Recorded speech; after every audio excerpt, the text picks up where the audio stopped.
सो hey guys, कैसे हैं आप लोग। आई होप आप सभी अच्छे ही होंगे। तो आज हम मैथ से संबंधित प्रश्न को लेकर आए हैं और प्रत्येक प्रश्न को बिल्कुल बेसिक से और कॉन्सेप्ट साथ बताएंगे। तो आप लोग वीडियो के अंत तक बने रहिएगा। तो चलिए शुरू करते हैं। प्रश्न है, 265 मीटर लंबी एक ट्रेन 61 किलोमीटर प्रति घंटा की चाल से चल रही है। विपरीत दिशा में 47 किलोमीटर प्रति घंटा की चाल से चल रही 245 मीटर लंबाई की दूसरी ट्रेन को वह कितने समय में पार करेगी, ये आपको बताना, आपको समय निकालना है। तो इस प्रश्न को बनाएंगे कैसे, देखिए इसको छोटा कर लेते हैं चारों ऑप्शन के साथ। हम पढ़ने के लिए जूम कर लिए थे, इसको थोड़ा छोटा कर लेते हैं। प्रश्न पढ़ लिए ना, अब इसको बनाते कैसे देखिए ध्यान से। प्रश्न था 265 मीटर एक ट्रेन का लंबाई है और दूसरी ट्रेन का लंबाई 245 है। पहला ट्रेन का स्पीड है 61, दूसरा का है 47 और ये दोनों विपरीत दिशा में आ रहा है। तो याद रखिएगा, जब भी विपरीत दिशा में ट्रेन आएंगी तो उसका जो चाल होगा जुट जाएगा और उसका जो लंबाई होगा वो भी जुट के वो ओरिजिनल डिस्टेंस हो जाएगा। यहाँ से अगर आप टोटल दूरी निकालते हैं, टोटल डिस्टेंस निकालते हैं, तो पहला ट्रेन की लंबाई 265 प्लस दूसरा ट्रेन का लंबाई कितना था 245। तो यहाँ दोनों लंबाई ऐड कर दीजिए, टोटल दूरी आ जाएगा। तो 5 5 10 का 0, 6 4 10, 1 11, 2 2 4 1 5, 510 मीटर दूरी मीटर में है। तो ये टोटल डिस्टेंस आ गया। ठीक है, अब हमको स्पीड चाहिए। तो यहाँ से स्पीड जो निकलेगा, सापेक्ष स्पीड क्या निकलेगा, क्योंकि विपरीत दिशा में तो चाल जुट जाएगा। पहला का चाल 61 है, दूसरा का चाल 47 है, तो जुड़ेगा कितना होगा 7 1 8 6 4 10, 108 किलोमीटर पर आवर।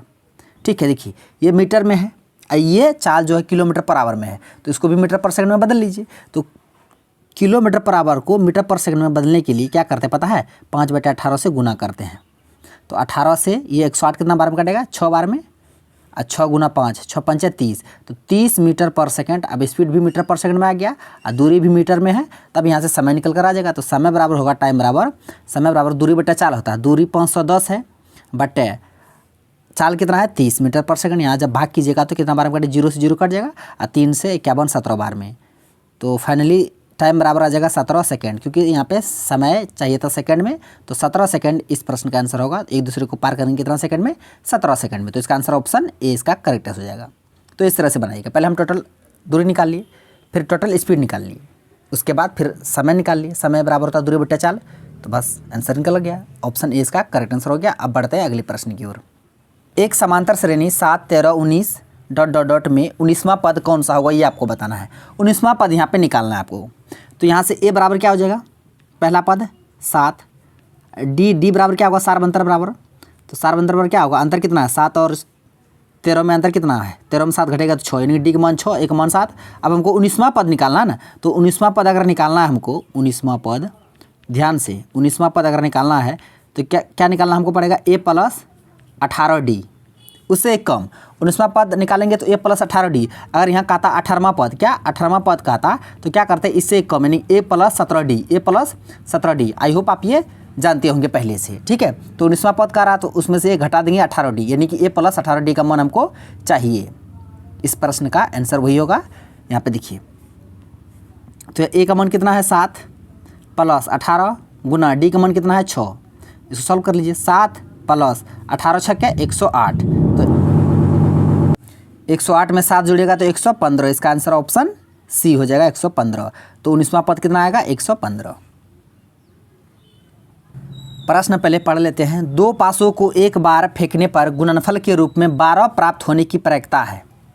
2 पासा है और दोनों पासा को एक बार फेंका गया है और गुणनफल कितना होना चाहिए 12। तो गुणनफल 12 प्राप्त होने का प्रवृत्ति कितना होगा, प्रोबेबिलिटी, ये आपको बताना है। तो इसको थोड़ा जूम करके छोटा कर लेते हैं ताकि स्पेस भी मिल सके और ऑप्शन भी आप देख सके, आप बना भी सके। ठीक है, अब इसको बनाते हैं। देखिए कैसे, 2 पासा है, 2 पासा है, एक पासा को एक बार फेंकिएगा तो टोटल कुल जो आएगा कुल तो वो 6 आएगा। कितना, क्योंकि एक पासा में 1 2 3 4 5 6, कुल समावित मान कितना होगा 6 होगा। इसको 2 बार फेंक रहे हैं तो 6 का स्क्वायर, 3 बार फेंकते हैं 6 का क्यूब। पासा को 2 बार फेंकेगा तो इसका स्क्वायर करना पड़ेगा, 6 6 36, तो कुल संभावित मान कितना होगा 36। 36 को हमेशा नीचे रखना है। ठीक है, इसको याद रखिएगा, हमेशा 36 को नीचे रखना है। अब जिसको कर रहा निकालेंगे उसको ऊपर और टोटल को नीचे, और तब काट के जो आएगा वही आपका आंसर आ जाएगा। ठीक है, तो कुल संभावित मान कितना होगा 36 होगा। 36 कैसे, क्योंकि पासा को 2 बार फेंका गया है। तो एक बार 1 से 6 तक होता है ना, तो 2 बार का रहा तो 6 का स्क्वायर 36, 3 बार का आता तो 6 का क्यूब कर लेते 216, यहाँ 2 बार का रहा इसलिए हम स्क्वायर किए। तो कुल संभावित मान 36। अब निकालना क्या है, देखिए गुणनफल कितना आना चाहिए 12। गुणनफल 12 कब आएगा, जब एक बार 3 और 4 आएगा तो गुणनफल 12 होगा ना। फिर एक बार 4 एक बार 3 गुणनफल 12 होगा। फिर एक बार 2 एक बार 6 गुणनफल 12 होगा।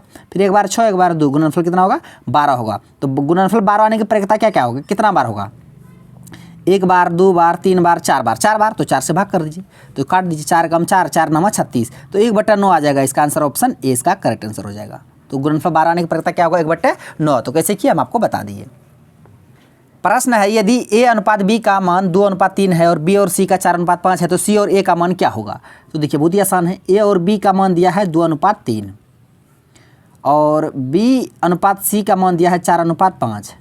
यहाँ से a b c का मान निकाल लीजिए, जानते हैं ना, a अनुपात b अनुपात c का अगर मान निकालते हैं तो क्या करना पड़ता है, एक बार इसको इससे गुना कीजिए, एक बार 2 को 4 से, 4 दूना 8 अनुपात, फिर ये 4 को 3 से, कोना को नहीं जाना है तो 4 तिया 12, फिर एक बार 3 को 5 से, इसे उल्टा एन आना है, ठीक है, 3 5 15। तो ये ए बी सी का मान आ गया 8 12 15। हमको किसका मान चाहिए, सी और ए का, हमको सी और ए का मान चाहिए। तो सी का मान क्या है 15, तो 15 होगा, अनुपात ए का मान कितना है 8, तो 8 होगा। तो 15:8 हो जाएगा सी अनुपात ए का मान, तो इसका आंसर ऑप्शन सी हो जाएगा 15:8। दो संख्याओं के बीच का अनुपात 2:3 है, यदि इनका लघुत्तम समवर्तक यानी एलसीएम 150 है तब संख्याएं क्या होगा, दोनों संख्या, वो दोनों संख्या बताना आपको। दो संख्या का रेशियो में मान दिया है 2:3 और उसका एलसीएम दिया है, एलसीएम कितना दिया है 150, तो 2 और 3 दोनों का एलसीएम कितना होगा 6 होगा। तो इसी 6 का वैल्यू कितना दिया हुआ 150, 6 का वैल्यू 150 यानी 6 यूनिट का वैल्यू 150, यहाँ से 1 यूनिट का वैल्यू कितना निकल कर आ जाएगा, तो 6 से 150 कितना बना 25 6 का 150, 25 आ जाएगा। 1 यूनिट का वैल्यू 25, 1 यूनिट का वैल्यू 25, तो 3 यूनिट का वैल्यू कितना 25 या 75, फिर 2 यूनिट का वैल्यू कितना 25 दूना 50, तो संख्या क्या हो जाएगा 50 और 75। 50 और 75 किस ऑप्शन में है, ऑप्शन सी में है। प्रश्न है एक व्यक्ति ने 2 घड़ियां प्रत्येक को 495 रुपया में बेचा, यदि उसे एक घड़ी पर 10% का लाभ और दूसरी पर 10% का हानि हुई तो पूरे विनिमय में लेन देन में उसे प्रतिशत लाभ या कमी क्या हुई या बताना आपको। देखिए जब भी ऐसा प्रश्न पूछेगा ना तो ये इससे लेना देना हमको नहीं है, ये जो दिया है 495 इससे लेना देना हमको नहीं है, ठीक है। ये याद रखिएगा, 2 घड़ी है, एक को 10% के लाभ पर, एक दूसरे को 10% हानि पर। जब भी सेम डिजिट पर एक में लाभ होगा एक पर हानि होगा तो हमेशा जो लाभ या कमी होगा वो कमी ही होगा, लाभ नहीं होगा, यानी कि हानि भी होगा, प्रॉफिट हमेशा नहीं होगा। ऐसे लेन देन में हमेशा लॉस ही होता है। तो इसका फॉर्मूला होता है क्या, x²/10%, ये फॉर्मूला होता है।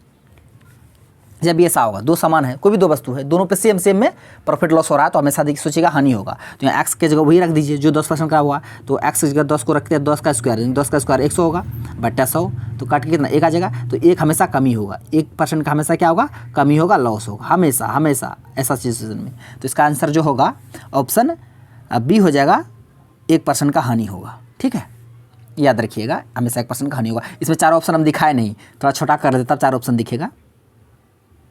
देखिए अब ये 4 ऑप्शन दिख रहा है, ठीक है। कैसे बनाए, इसका फॉर्मूला याद रखिएगा, x²/100 हमेशा हानि होगा। जब भी ऐसा होगा, जब भी दो वस्तु सेम % पे लाभ होनी रहेगा, तो x की जगह 10 को रखेंगे तो 10 का स्क्वायर होगा, और एक बार बना देते हैं, तो 10 का स्क्वायर 100/100 कट के तो 1 आएगा, 1 हमेशा हानि होगा, तो इसका आंसर ऑप्शन बी हो जाएगा।